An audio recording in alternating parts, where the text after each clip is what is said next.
Hi there, this is David and welcome to 5 Things That I Wish That I Knew Before I Began Octopath Traveler 2. This is quickly on track to become the game of the year for me.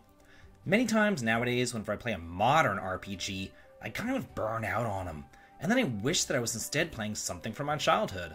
But that is not the case here. The further I get, the more I fall in love, and I keep uncovering little hints and tips as I go on through. So I am here to lend you my knowledge and hopefully help you with a smoother experience. So let's go ahead and get started. Number 1. Choose your starting character wisely. Just like in the first game, your starting character is locked into your party until you finish up their quest. So you really do want to make sure that you like the character that you choose. And I might be biased because I chose her, but I really do think that Agnia is a great choice. Not only does she have the ability to entreat, freely taking NPCs' items without fail, but she also gets Dagger Dance, an all-hitting attack that is great to clear out randoms with.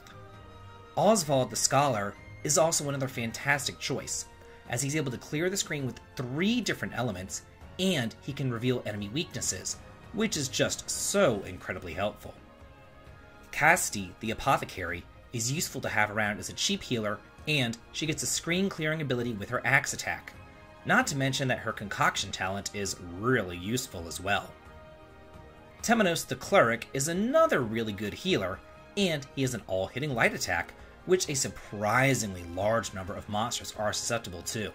Not to mention the debuff that he auto-procs at night. And while all the others are good too, the aforementioned characters all just have such easy access to multi-targeting attacks, and they really do just synergize great with any party. Number 2. Save your leaves. Money is extremely hard to come by, and despite its name, it does not grow on trees.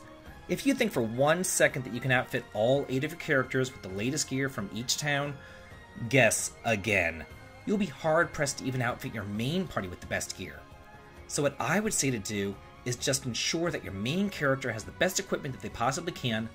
Then, be sure to grab the Prosperity Charm from the Sauce Nobleman side quest over in Cropdale, and put a couple JP into the merchant job in order to increase the amount of gold that you get from combat too.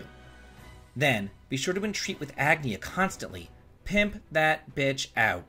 Beg, borrow, and steal, so you don't have to buy any items. And you also get great selling fodder by doing so. And just be sure to save all that gear, because you need to pass that around to the B team for hand-me-downs. And everyone's going to need some pretty good stuff before you start with those much harder Chapter 2 and 3 quests. Number 3.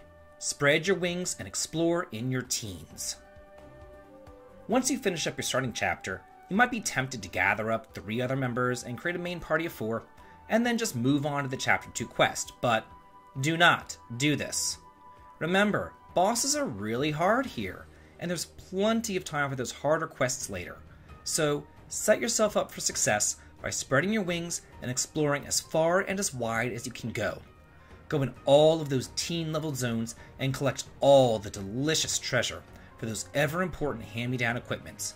Gather up all 8 of your party members, finish up their Chapter 1s, and most importantly, find all of the job guilds as well as the associated altars. The sooner that you find the guilds, the sooner that you'll get access to secondary jobs, and the quicker you can outfit everybody with all sorts of passive skills to really give yourself that edge that you need. And all those EX skills that you get from the altars are just, chef's kiss. Make sure to grab them. Another thing to note, when you go back to do each character's Chapter 1, the extra bonus skills that you've learned will carry over to them, even if their equipment and levels don't.